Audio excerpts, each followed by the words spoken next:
Naka-plug na yun doon ah. Ito, malaman mo yan sa may bulb. Sa bulb pa lang malaman mo na siya, umubugak-bugak oh. Diba? Dapat bababa yung ilaw dyan. Bababa yung ilaw, magiging pino siya para magiging okay yung fire niya. Kapag ganyan, may shorted dyan. Balik na naman tayo sa may ganitong brand. Trident na C18. Okay, Trident na C18 violet panel. Okay, violet panel ito. Shoutout muna sa may-ari nito na si, ano ba pangalan may-ari nito? Ay, hindi na lang sa privacy, si Sir Marvin na North Caloocan. Maraming salamat sir sa pagkakatiwala mo ng unit mo rito sa akin. Okay, binuksan ko na ito para mas mabilis yung proseso ng vlog natin and then pagre-repair. Okay? Para maiksi lang yung video natin kasi pag mahaba ikuan lang din, ano tawag nito, ini-skip nyo lang. Ayan, ang pinaka-issue nito ay ito na naman tayo, umiinit either channel 1 or channel 2. Nakalimutan ko kay bossing kung aling channel lang umiinit basta mayroong umiinit hindi nagpo-protect. Yun yung alamin natin kung anong channel, pero same lang din naman, gagawin natin dalawa pa rin naman channel to i-fix bias natin, yun yung usapan namin dito. Okay, ngayon naka-plug na yun doon ito, malaman mo yan sa may bulb. Sa bulb pa lang malaman mo na siya, umubugak-bugak oh. Diba?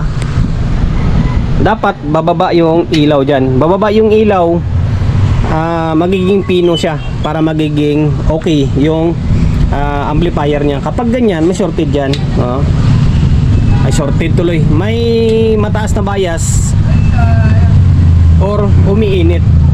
Ngayon, ang alamin natin kung anong channel siya, anong channel, alisang channel lang may umiinit. Okay, ngayon bunot tayo sa may channel 1. Ito, kabisado na ng iba yung proseso ko dito. Mamuga may mamuga dito. Ayan, bunutin natin tong channel. Okay, channel 1. Tigas. Ayan, di pa nakabaklas kasi ito. Tayo pa nakauna dito. Ayan, channel 1 muna. Ngayon, ulitin natin. Yan oh, bugak-bugak pa rin. Balik natin yung channel 1. Balik natin to. Okay, binalik ko yung channel 1. Ngayon, bunutin natin yung channel 2. Okay, binunot ko yung channel 2. Tingnan natin kung ano mangyari. Okay, sa channel 2 ang may problema. Mataas yung bias niyan kapag ganyan. Ngayon, ipakita ko muna sa inyo ibalik ko ito, tapos sukatan natin, tingnan natin kung ano yung magiging kinaibahan ng biasing niya. Okay? Binalik ulit yung supply. Ngayon, itong tester ni paring Ray nakaabang. Ngayon, pag magsukat kayo ng tester, naka-range ng 2.5. Ayan, 2.5. Tapos kailangan walang input, walang output na nakakabit. Okay? Ayan, mabugak-bugak siya. Ngayon, pakita ko sa inyo baliktad.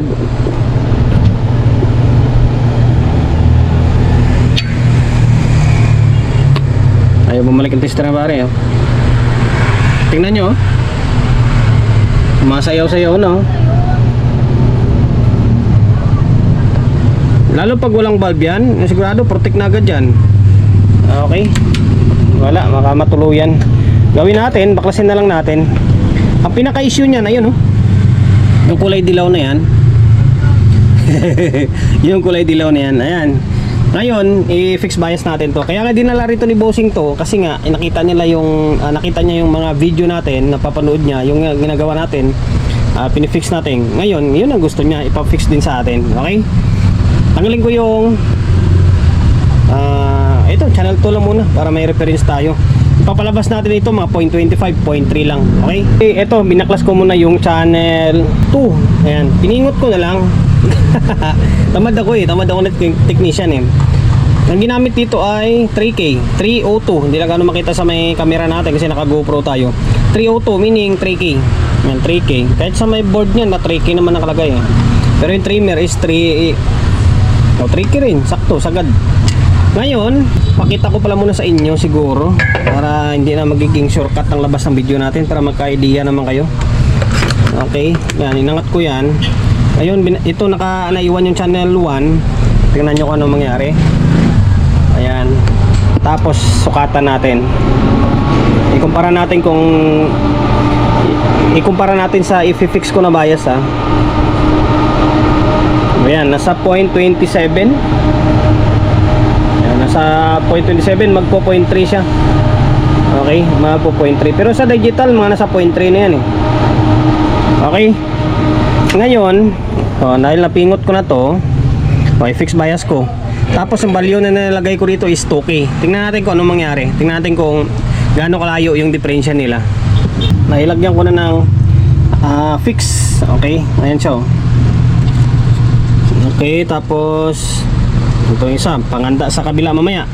Ngayon, ibalik natin, tapos tingnan natin kung ano magiging differential nila. Okay?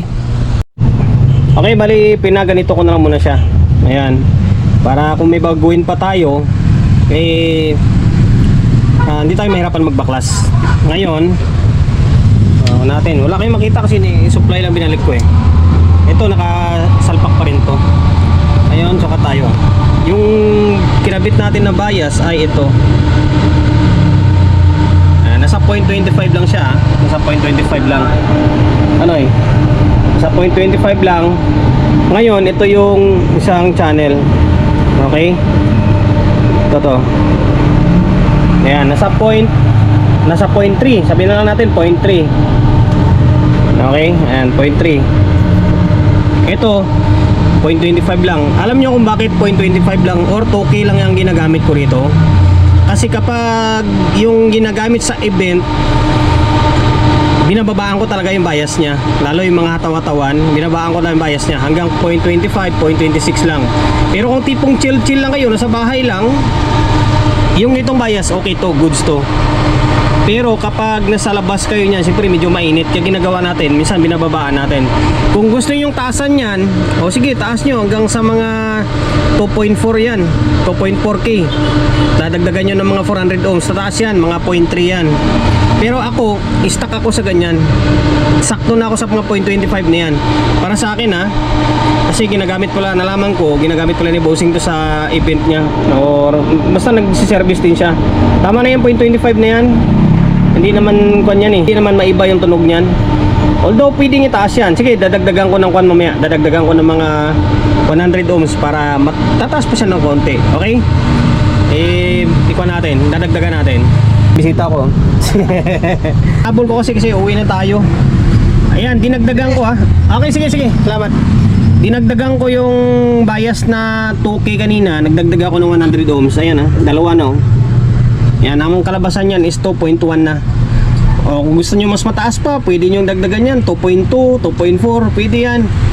Explore nyo ng sarili nyo or depende sa inyo yan kung anong bias yung gusto nyo. Ako kasi tinatansya ko yung lugar or ginagamit or paggagamitan. Kapag pang bahay-bahay lang, okay yun, mataas yung bias. Pero kung talagang mga nagsiservice, ako minsan binababaan ko sadya yung bias talaga. Okay? Kaya nga DP hit yan or adjustable yung bias. Kasi nakadepende sa iyo or nakadepende sa gagawa. Okay? Hindi naman ibig sabihin na yan na yung bias, is yun na talaga yun. Pwede mong adjustin yan. Kaya nga siya bias eh. Pwede mong adjustin eh. Okay, ito 0.1 yan ha. Tingnan nyo ano mangyari. Kanina halos nasa 0.25 lang talaga. Yan yung ilaw, wala na oh. Nag-normal na yung ilaw, di ba? Okay? Nakasalpak na lahat yan. Sukatan natin. Ito.